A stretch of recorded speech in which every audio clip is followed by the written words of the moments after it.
Hello students, today we are talking about primary imagination and secondary imagination. This is explained by Samuel Coleridge in the work Biographia Literaria. So what is primary imagination? It is the faculty by which we all perceive the world around. That means this is the ability through which we are understanding the world around us. By the use of ear, skin and eye, we perceive an image of the things in the outer world. You are not imaging or doing this consciously. Here what Coleridge wants to say is that we are using our eyes, ear and skin to experience the outer world. Through our eyes we are watching the things in this world, and when we hear the word, the picture of that thing comes to our mind. For example, when someone tells us to tells us about an elephant, the picture of an elephant comes to our mind. This is called primary imagination. This is a spontaneous art of human mind, and this act is unconscious and voluntarily from the part of our brain. That means when we hear the word a flower or an elephant, automatically the picture of that flower or elephant comes to our mind. So this action is unconscious and voluntarily, without any hesitation, it comes to our mind. It's an automatic process happening in our brain. This ability of the brain is called primary imagination. So scientifically we can explain this as the human mind receives impressions and sensations from the outside world consciously and involuntarily, and it gives some sort of order on these impressions and reduces them to size and shape. In some simple term, this means that when we are hearing the word elephant, the picture comes to our mind is an elephant which is of small size. This is what here Coleridge says, that brain reduces the size of that picture to fit our imagination. When we hear the word elephant, not that very big size comes to our mind, but the picture comes to our mind will be a small one. This ability of reducing the size of that thing and giving it an order and sorting is called primary imagination. And this is an when we hear the word, automatically this picture comes to our mind. So this is unconscious process. Without any compulsion, the picture comes to our mind. For this ability we don't need much imagination, only we need a small degree of imagination. This ability is called primary imagination. So primary imagination is the living power and prime agent of all human perceptions. Also, Coleridge defines beautifully that primary imagination as repetition in the finite mind of eternal act of creation in the infinite I am. It is a repetition. That means again and again this picture comes to our mind in the finite mind of eternal act of creation. These pictures are all about the creation of this world or this nature. In the infinite I am. This was asked in the NET exam. So this infinite I am is talking about primary imagination. So simply we can say that when you create something in your mind, that is called primary imagination. It is a universal power possessed by everyone on this earth. So everyone can,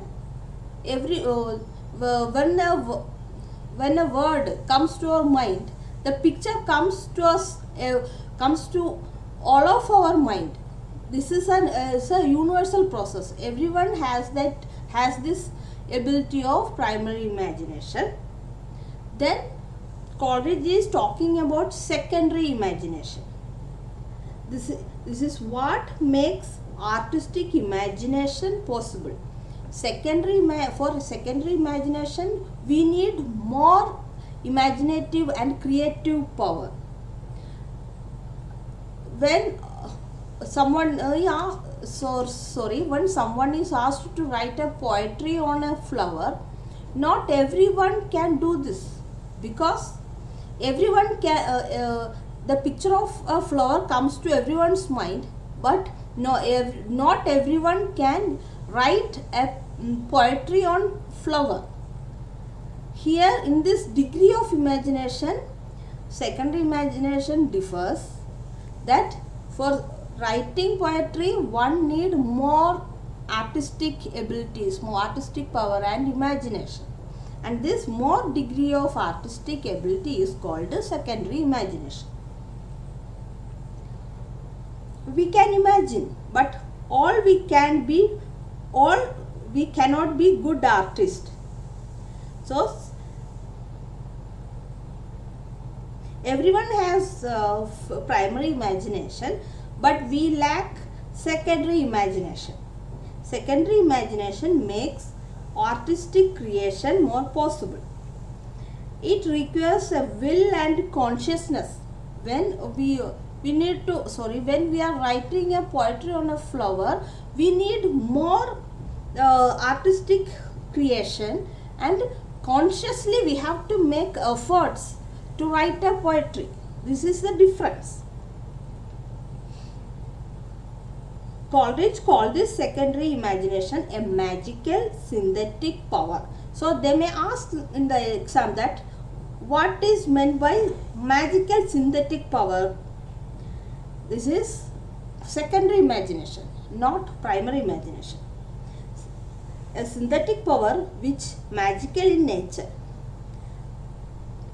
Beauty of secondary imagination relies in the point that it focuses various varieties of the soul.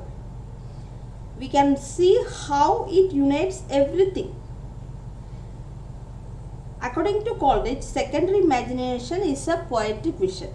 So in secondary imagination, it unites all the abilities of soul, not only mind, not only the body, but also all the spiritual, intellectual, imaginative powers of soul are merged or mingled in secondary imagination. Then only we can write good poetry or good essays, good prose, etc. Not everyone can write good essays, good poems and good prose. Only those who are having secondary imagination can write more efficiently. So this ability is, Coleridge is calling this as poetic vision also. We all say that poets have a vision. Poetic vision is a function of this secondary imagination. Second, this is an active agent which dissolves and dissipates in order to create. To make the process of creation, this secondary imagination dissolves and dissipates all the things in an order to make a new creation. So when we watch when we see a thing, the picture of that thing comes to our mind. So this picture is the raw material provided by the primary imagination, and when we are writing a poetry on that thing, we are using secondary imagination. So for that purpose, the raw material is provided by the primary imagination. The picture is the raw material and this is given by primary imagination, but the poetry or something or the prose written by this thing is made by secondary imagination. But secondary imagination goes beyond this simple imagining of picture. So all the facilities of the all the abilities of the soul merges, that is subjective and objective abilities of the soul merges in secondary imagination. And this is, in this process, mind is the abilities like spiritual, eternal and internal everything merges in this secondary imagination. Primary imagination and secondary imagination differs not so much, but difference is in the degree. Secondary imagination is active, more conscious than the primary imagination. So primary imagination, we can say that it's universal, where secondary imagination is a peculiar privilege only evoked by artists. So everyone has that ability of primary imagination.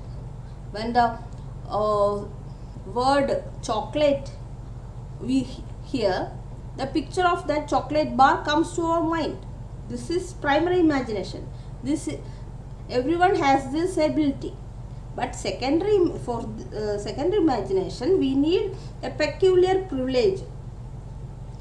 We need more artistic ability, and this is evoked only by artists. This is the difference of primary imagination and the secondary imagination. Thank you.